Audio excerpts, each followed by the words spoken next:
Today I'm going to be introducing the new signature custom range of horns for alto sax brought to us by Trevor James. Now I'm going to be playing these guys separately so that we're able to compare and contrast them. But before I do that, just a word about the evolution of the signature custom range. Now Trevor James have long been established as a brand associated with producing really good, decent, solid student horns. And so to expand on this, some years ago they developed their professional signature custom range. However, it never really broke any boundaries. So progressing from this, you have to look at the way this new wave of horns have been developed. Now Trevor James are very good at working on their horns in a kind of stepwise fashion, bringing out prototypes, taking them to high-level pros who can play and criticize them and comment on them. Now the difference here is that Trevor James actually listen to what these guys have to say about them and make appropriate improvements. We're currently living in a time where the market is flooded with a high number of pretty solid high-end production Taiwanese horns, and often with design concepts that result from classic saxes, whether it be the Selmer Mark VI or perhaps more modern day horns such as the Yanagisawa 990 series. Now all these guys are looking to fight their corner and stand out from the crowd a little bit, but it gets difficult when there are so many on offer. Now I firmly believe that the latest TJ custom signature range firmly falls into this category, but with the exception that the new range excels and therefore does stand out from the crowd.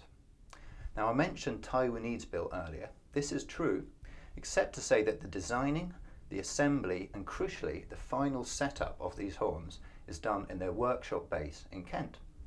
Now this is a very important factor to point out, as it means that they're really close to the people that count, the dealers, the pros who have helped to develop these saxes, and also more importantly their UK customer base. So let's look at a range of these horns on offer. For me it really centres around this raw finish that I've got around my neck here.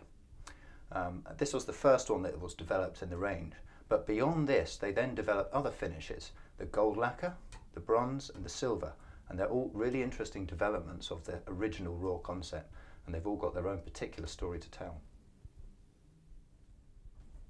Okay, so look at the range one by one. Let's take the raw finish first of all.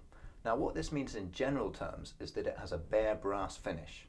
There's no lacquer on it and there are no additional treatment processes other than to say that it's dipped clean to remove manufacturing grime, and then beyond this it's given a coat of wax polish. There's something very solid and secure about the feeling of this sax, and one noticeable feature is that on the right hand stacks and low CNC sharp keys it has these double arms here. So from a player's point of view, the action feels stable and reliable. Sound-wise is really interesting. The horn has a real feeling of being very vintagey, but without being overly lush and dark. There is also a true depth and nice spread to the sound. And then alongside this, there's a feeling of edge and projection throughout all the registers.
Now let's look at the bronze model.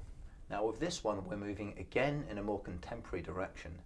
For me the effect of bronze gives an extra degree of weight and punch. Some people say warmth, but I always think projection. Within this still remains that typical signature custom fullness of tone.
Now let's look at the gold lacquer model.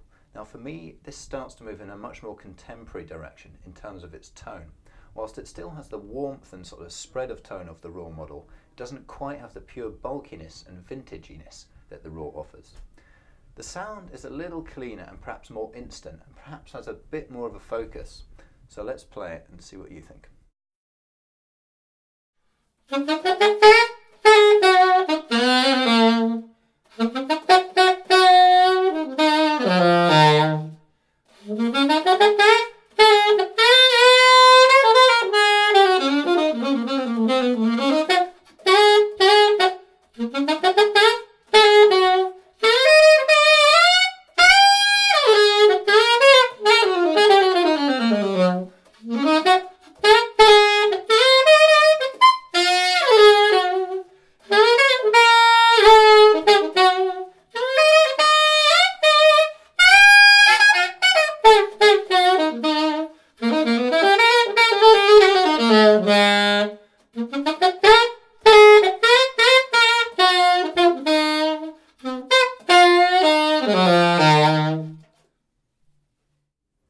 Finally, let's look at the silver plate model. Now for me, this model offers the most sizzle and brightness out of the range, and I think it's the most free-blowing and upfront horn in this range as well. And it's amazing to think that silver can have such a dramatic effect. So overall, there's a general feeling of real variation within this new range of horns, from the bold spread tone of the raw model to the much brighter and more striking silver plate. We're really looking at a fantastic and varied selection of new horns from Trevor James here.